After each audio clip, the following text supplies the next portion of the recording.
Doctor Ghanshyam Khandelwal जी, doctor Anil Sharma ji, सी कपिल वैश्य जी, प्रदीप भाई, आदित्य जी, दिनेश गोयल जी, doctor स्वतंत्र, vice president doctor विनय, Rajesh ji, other team members. Pradeep भाई का फ़ोन आया और बताया कि इस तरह से चैनल पूरे यूपी के अंदर प्रोग्राम कर रहा है कि यूपी के दिल में क्या है, और उसके लिए उनके एक एजेंडा लिया कि हर शहर में जाएंगे और उस डिविजनल हेडक्वार्टर पे जाकर वहाँ के आसपास के लोगों के एजेंडा क्या है, क्योंकि जैसे मैडम ने बताया कि चुनाव का वक्त है और शायद यही एक मौका होता है कि इससे पहले कि कोई पार्टी अपना घोषणा पत्र दे। हालांकि कल प्रियंका गांधी की भी बात हो रही थी, उन्होंने कांग्रेस का महिला घोषणा पत्र कल जारी कर दिया है, लेकिन उसके अलावा कि हर शहर का अपना घोषणा पत्र क्या हो, उसको लेकर वो माननीय मुख्यमंत्री जी योगी आदित्यनाथ और अखिलेश यादव जी, उनसे इन लोगों ने समय लिया है। मैं तो चाहता था कि 15 के बाद, क्योंकि शादियां ज़्यादा हैं और मेंबर्स भी चाहते हैं, लेकिन वी आर हैप्पी कि हॉल इज फुल और उस बात को हम प्रोग्राम को करें। और जो बरेली का एजेंडा लेकर आपकी टीम आई हुई है, इसके लिए धन्यवाद। जहाँ तक बात है कि बरेली के दिल में क्या है, मोटे तौर पर बरेली के दिल में काशी की तरह क्योटो बनने की या अहमदाबाद की तरह शंघाई बनने की तो है या नहीं है, मैं नहीं कह सकता, क्योंकि बी ग्रेड सिटी जैसे कि अभी बताया गया, बट एटलीस्ट बरेली बेंगलोर जरूर बन सकता है और बेंगलोर बनने की हमें दिल में हमारी जरूर चाहत है। और चाहत एक बात की और है कि बरेली से भी शायद कभी कोई मुख्यमंत्री हो और वो दमदार मुख्यमंत्री हो। मुख्यमंत्री ना हो क्योंकि आज से 4 साल पहले 5 साल पहले हमारे पास केंद्रीय मंत्री थे, राज्य में 2 कैबिनेट मंत्री थे और आज कौन है हम जानते हैं। और इस सत्ता की अहमियत क्या होती है हमने देखी है कि पिछले 3 या 4 साल में जब वित्त मंत्री यहाँ से थे, बरेली को कुछ पुल मिले, कुछ इंफ्रास्ट्रक्चर मिला। ये बात अपनी जगह सही है कि बरेली किसी सरकारी खासतौर से उद्योगों के मामले में डिपेंडेंट न है, न होना चाहती है। आपके सामने बड़े एम्प्लॉयमेंट जनरेट करने वाले जब बात हुई कि बरेली के वो शख्सियत यहाँ बैठी हुई है कि कुल मिलाकर 20 से 25 हज़ार जो एम्प्लॉय जो इस हॉल में बैठे हुए हैं, एम्प्लॉयमेंट जनरेट करने का काम डायरेक्ट यहाँ पे बैठे हुए लोग करते हैं। इनडायरेक्ट जैसे कि दिनेश गोयल जी ने बताया, करीब करीब 2.5 लाख एम्प्लॉयमेंट इनडायरेक्टली जनरेट कर रहे हैं। वो बरेली के अंदर जब हम बात करते हैं तो बरेली के पास क्षमताएं हैं, लेकिन वो इंफ्रास्ट्रक्चर जो दर्द अभी कपिल वैश्य ने कहा कि कई बार होता गया पश्चिमी उत्तर प्रदेश टैक्सेशन इकट्ठा करता है, और क्योंकि राजनीतिक सत्ताएं हमेशा पूर्वी उत्तर प्रदेश से आती रही हैं, डेवलपमेंट वहाँ भी चला जाता है। कॉरिडोर की जरूर बात हो रही है, बरेली को एक रीजनल एयरपोर्ट जरूर मिला है, लेकिन जब सड़कों की और बड़े एक्सप्रेस हाईवे की बात आती है तो बरेली शायद अच्छा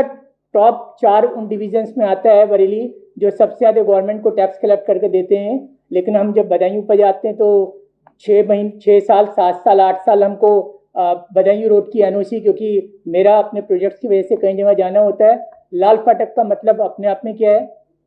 सारे प्रमुख सचिव से लेकर मुख्यमंत्री तक आपके कटरा पुल से इवन माननीय प्रधानमंत्री जी सब गुजरते हैं, लेकिन उल्लासनगर का पुल उसके गर्डर बनने के बाद दोबारा जो है क्या नाम है खराब भी हो जाने, कंडम डिक्लेयर हो जाने, दोबारा बन जाने। बरेली क्या चाहते हैं, बरेली कुल मिला के चाहते हैं कि हमें आप इंफ्रास्ट्रक्चर दे दीजिए, बाकी का डेवलपमेंट हम अपने आप कर लेंगे। बरेली ना तो बरेली शायद अकेला शहर है जहाँ 3 मेडिकल कॉलेज हैं, बहुत सारे इंजीनियरिंग कॉलेज हैं, क्वालिटी अपने आप में एक क्वेश्चन मार्क है। जैसे कि आदरणीय घनश्याम खंडेलवाल जी ने कहा,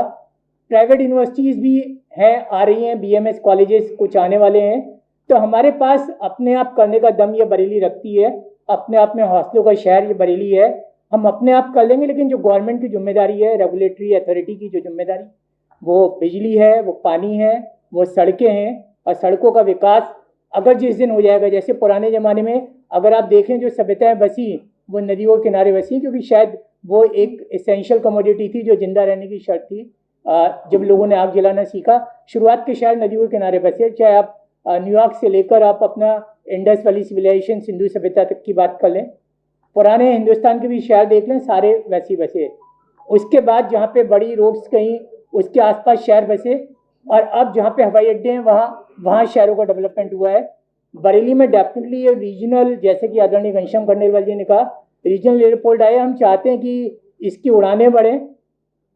इसकी कनेक्टिविटी को और बढ़े, और वो कनेक्टिविटी बढ़ेगी तो बरेली के अंदर अपने आप वो ताकत है जो कर पाएंगे। बरेली के कई सारे लोग बैठे हैं, जो मैं कहना चाहूँगा quality of education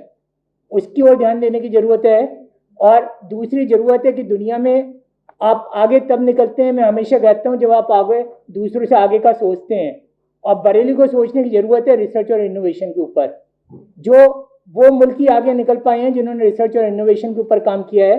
BL agro भी अगर आज आगे निकली है, क्योंकि मैं डायरेक्टली जुड़ा हूँ, तो आपने लगातार क्वालिटी के ऊपर रिसर्च, इनोवेशन, क्वालिटी कंट्रोल उसके ऊपर ध्यान दिया है। इस रीजन की शायद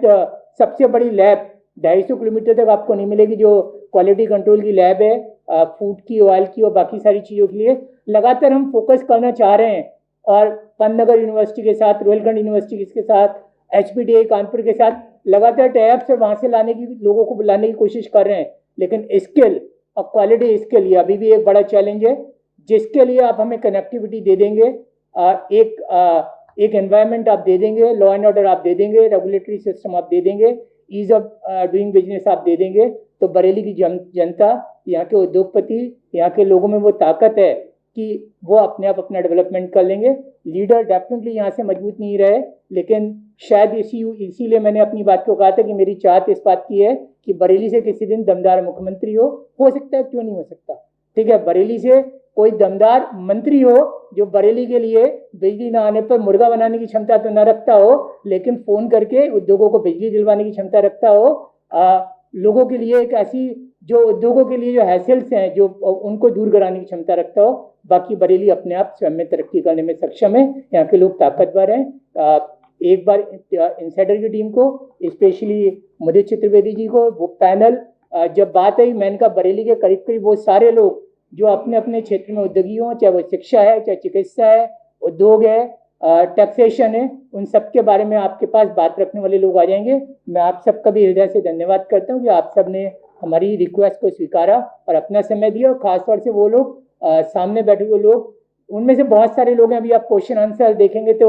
CA साहब बैठे हुए हैं, IAA के पास प्रेसिडेंट बैठे हुए हैं, चैम्बर के प्रेसिडेंट बैठे हुए हैं, ऐसे बहुत सारे लोग यहाँ पर बैठे हुए हैं, इंस्टीट्यूशन ऑफ इंजीनियर के प्रेसिडेंट बैठे हुए हैं, एग्जीक्यूटिव वाइस प्रेसिडेंट IWP बैठे हुए हैं। वो सारे वो लोग हैं, जब आप सवाल जवाब अभी आप करेंगी तो आपको फिर पता लगेगा कि ये बरेली दिल वालों की है और बरेली के दिल में दिल और दिमाग दोनों साथ करके बरेली की तरक्की करा सकते हैं। जैसे कि आदरणीय घनश्याम खंडेलवाल जी ने भी कहा, आज बरेली के अंदर अगर हम फैक्ट्री में 3000 आदमी काम करते थे, तो मेरे बाएं हाथ पे आयत मूर्ति जी बैठे हैं, इनके अस्पताल के अंदर 6000 एम्प्लॉय काम करते हैं। तो आदरणीय घनश्याम खंडेलवाल जी की फैक्ट्री के अंदर करीब करीब 3000 लोग काम करते हैं। तो ऐसे कलेक्टिवली बरेली के लोग वो ताकतवर हैं जिनके पास व्यक्तित्व तो हुए कि उनको जो मिलना चाहिए वो नहीं मिला, लेकिन उन्होंने अपनी एनर्जी को नेगेटिव एनर्जी में नहीं बदला, पॉजिटिव एनर्जी में बदला। और हमने अपने आप सरकार की ओर मुंह देखना छोड़कर हमने अपनी इंडस्ट्रीज़ खड़ी करी, अपने अस्पताल बनाए, अपने कॉलेजेस बनाए, अपनी यूनिवर्सिटीज़ बनाई। बरेली को केवल सड़कें नहीं बना सकते हैं शायद हम प्लेन, अभी अपने हवाई अड्डे नहीं बना सकते हैं। जिस दिन शायद ये मौका मिलेगा तो बरेली के अंदर वो क्षमता है कि जिस दिन बरेली के लोग अपने लिए सड़कें और अपने लिए हवाई अड्डे भी खुद बना पाएंगे और हम अपनी एनर्जी के जरिए अपना स्थान जो मिलना चाहिए, बरेली वो स्थान पाने की क्षमता रखता है।